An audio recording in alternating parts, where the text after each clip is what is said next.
Hello दोस्तों, आपका स्वागत है मेरे चैनल में भूतिया टेल्स। मैं बिनी आपका स्वागत करता हूँ दोबारा एक नई कहानी के साथ।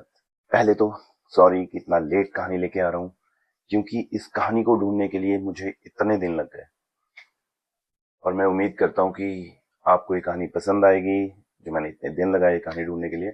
सॉरी, मेरा गला थोड़ा सा खराब है वो ठंड की वजह से, क्योंकि मैं गया ही ऐसी जगह था जहाँ पे ठंड थी। तो फ्रेंड्स, आपने भी सुना होगा कि जानवरों में, डॉग्स में और बहुत सारे जानवर होते हैं, उनमें एक ऐसी शक्ति होती है, पता नहीं भगवान की देने की क्या है, कि वो इनविजिबल चीजों को देख सकते हैं। एंटिटी, आत्मा, भूत प्रेत, जिन, इन सबको देख सकते हैं। तो आज मैं आपके सामने एक ऐसी ही कहानी लेके आया हूँ जो है हिमाचल की राजगढ़, सिरमौर जिला। वहाँ पे एक राजगढ़ नाम का इलाका है, वहाँ की कहानी है। और ये कहानी है 1950 और 55 के बीच की। ये जिनके साथ बीती थी उन्हीं के परिवार के किसी सदस्य से मैंने ये कहानी सुनी है, उन्होंने मुझे बताई। तो कहानी शुरू होती है 1950 के बाद में, 1950 कह रहा हूँ। एक अशोक नाम के व्यक्ति थे जो मुंबई में रहते थे, लेकिन उनका गांव तो हिमाचल में था, लेकिन वो वहां से शिफ्ट हो रहे थे। अब वो वहां से आ गए, शिफ्ट हुए, उन्होंने वहां पे एक घर लिया राजगढ़। राजगढ़ में घर लिया तो जो ओनर था घर का, उसने क्या किया कि जो घर में जो भी चीजें थी उसके साथ ही उनको सब घर जो है बेच दिया। अब घर में घर के सामान के अलावा जानवर भी थे, दो भैंसें, बकरी एंड गाय, ये सब भी था उनके पास। तो वो भी उन्होंने अशोक जी को बेच दिया। अब अशोक जी ये थे कि रिटायर्ड हो गए थे, तो वो सोच रहे थे कि ठीक है, अगर ऐसे मिलता है तो इनकी सेवा में हम अपना काम चला लेंगे।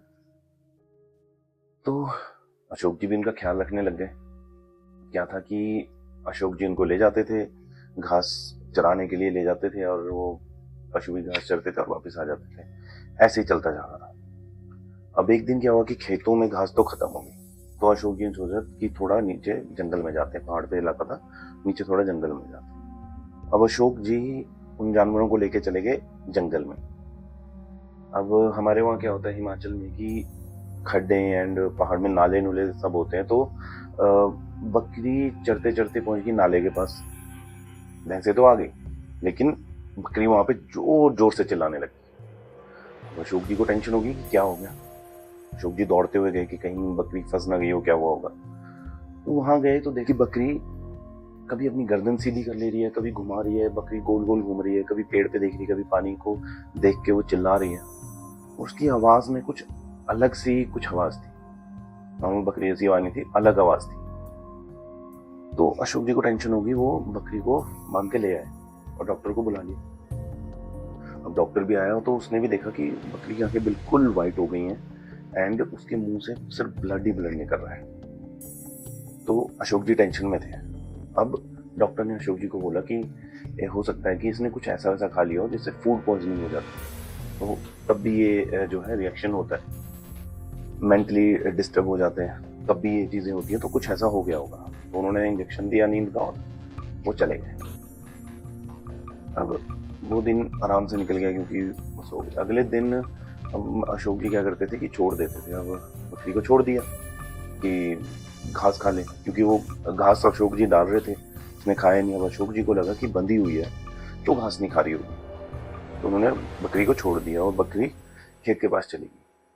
थोड़ी देर वो एक ही जगह खड़ी रही, एक ही जगह बकरी खड़ी रही। अब अशोक जी को लगा बीमार है इसलिए शायद ऐसा बिहेव कर रही है।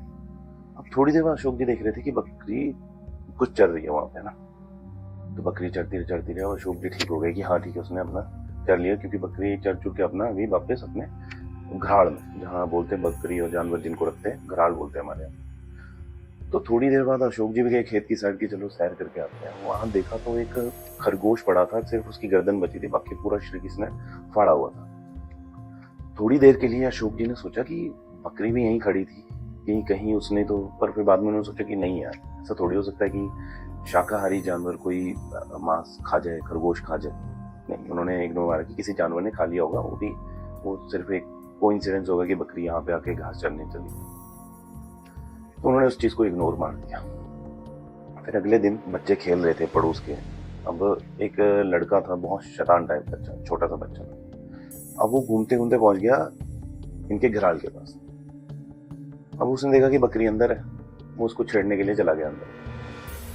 लेकिन जिस दिन अंदर गया उसके बाद वो वापिस ही नहीं आया बाहर। ये खबर फैल गई कि बच्चा गायब हो गया।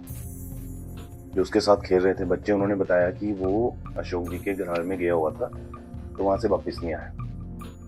सारे अशोक जी के पास पहुंचे। अब अशोक जी बोल रहे हैं कि नहीं, यहाँ तो कोई भी नहीं है। सबने चेक किया घराल, कहाँ गया, कौन हुआ, किसी को कुछ पता नहीं चला कि वो बच्चा कहाँ गया। अशोक जी को थोड़ी सी टेंशन तो स्टार्ट हुई थी, लेकिन अब इन चीज़ों को कौन मानेगा कि कोई बकरी ऐसा कर सकती है, कोई शाकाहारी जानवर कुछ कर सकता है। नहीं, तो पुलिस कंप्लेंट की, लेकिन वो बच्चा नहीं मिला। पता नहीं क्या था। उसी रात को जब सब सोए हुए थे, अचानक से जोर जोर से किसी की रोने की आवाजें आने लगी, बहुत जोर जोर से। अब अशोक जी को टेंशन नहीं, उठे, क्या हुआ भाई। उनको आवाज आ रही थी घराल से, जहाँ बकरी और भैंसें बंधी होती हैं, वहां से।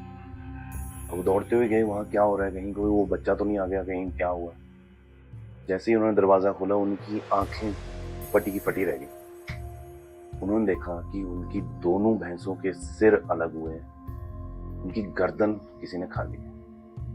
भैंसों की आंखें और भैंसों के कान वगैरह बकरी के पास पड़े हुए थे, और बकरी के मुंह में पूरा खून लगा हुआ था, और वो ही रो रही थी वहां पे। और उनको अशोक जी को देख के तो और जोर जोर से रोने लग गई, मोटी आवाज में, बहुत मोटी आवाज हो गई थी उसकी। अशोक जी डर गए। उन्होंने जल्दी से दरवाजा बंद किया और अपने एक रिश्तेदार को फोन किया कि तांत्रिक को बुलाने के लिए। जल्दी से थोड़ा वेट करने के बाद तांत्रिक आया। तांत्रिक ने अपना रिचुअल शुरू किया। अब रिचुअल करते करते क्या हुआ कि बकरी का पेट फूलने लग गया, बहुत फूलने लग गया, बहुत मोटी होने लगी बकरी, और वो चिल्लाती जा रही थी नॉन स्टॉप, रुकने का नाम ही नहीं ले रही थी। उसका पेट फूलता जा रहा था, वो चिल्लाती रह रही थी, रोने जैसी आवाज, बच्चे की रोने की आवाज। तांत्रिक ने एक चीज बोली कि इसके अंदर जो है वो जिन है, तो किसी ने जिन लगाया है जो बकरी को मार के ही बाहर निकलेगा, क्योंकि जिन कभी भी किसी के अंदर जाता है तो वो उसके शरीर को जान से मारने के बाद ही बाहर निकलता है। तो अब क्या कर सकते थे, वो अपना रिचुअल करते रहे। थोड़ी देर बाद बकरी का पेट पूरा का पूरा फट गया, बकरी के पूरे टुकड़े हो गए, और बकरी के पेट से बच्चे के हाथ, बच्चे के पैर, भैंस की हड्डियां, बच्चे की हड्डियां सब निकली। तब जाके गांव वालों को पता चला कि इसके अंदर एक जिन था जिसने उस छोटे बच्चे को भी खा लिया था। उसके बाद अशोक जी उस घर में नहीं रह सकते थे, तो उन्होंने वो घर वहीं छोड़ दिया, किसी को बेचा नहीं, जो आज खंडर में तब्दील हो चुका है। उस घर में आज भी कोई नहीं जाता। वो घर एक जंगल के बीच में, सिरमौर, गांव का नाम नहीं लूंगा, राजगढ़ में कौन सा गांव है, पर वहां के लोग आज भी बोलते हैं कि आवाजें तो आती रहती हैं।